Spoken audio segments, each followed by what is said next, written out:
Well, in response to the mass shooting, just as the media is directing me to, I'd like to jump to the conclusion that we should ban all guns before I have a chance to think about how that only affects law-abiding citizens while doing nothing to address the underlying cause of mental illness and evil behind mass shootings. Yeah, I think we should ban guns too. Yes, it would make a lot of sense to have people with guns take our guns. But sometimes I think, whoa, wait a minute there, extremists, just hear me out.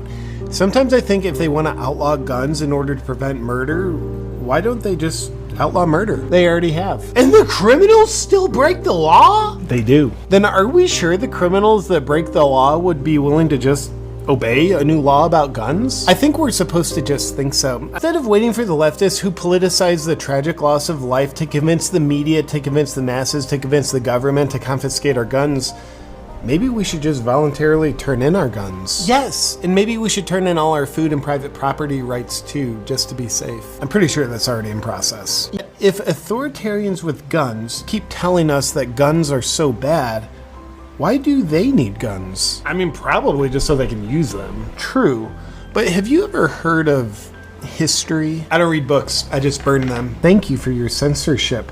But I accidentally learned about history once, and when I did, I learned that only tyrannical regimes disarm their populations. And when they do, those governments inflict terrible control, violence, and killing onto their now disarmed populations. For example, in 1911, Turkey established gun control. And then from 1915 to 1917, 1.5 million Armenians, now unable to defend themselves, were rounded up and exterminated. And in 1929, the Soviet Union established gun control. Then from 1929 to 1953, 20 million people, unable to defend themselves, were rounded up and exterminated. What do you mean, exterminated? Murdered. Oh, well, those are just two examples. Germany also established gun control in 1938. And then from 1939 to 1945, 13 million Jews and others who were unable to defend themselves were rounded up and exterminated. Huh.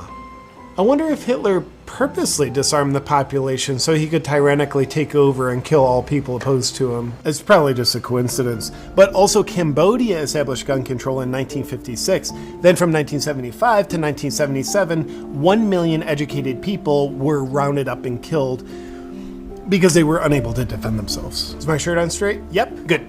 And Guatemala established gun control in 1964. Then from 1964 to 1981, 100,000 Mayan Indians, unable to defend themselves, were rounded up and exterminated. Oh, and it's probably not significant, but Uganda established gun control in 1970. Then from 1971 to 1979, 300,000 Christians, unable to defend themselves, were rounded up and exterminated. 56 million people rounded up and exterminated in the 20th century because of gun control? Yeah, apparently.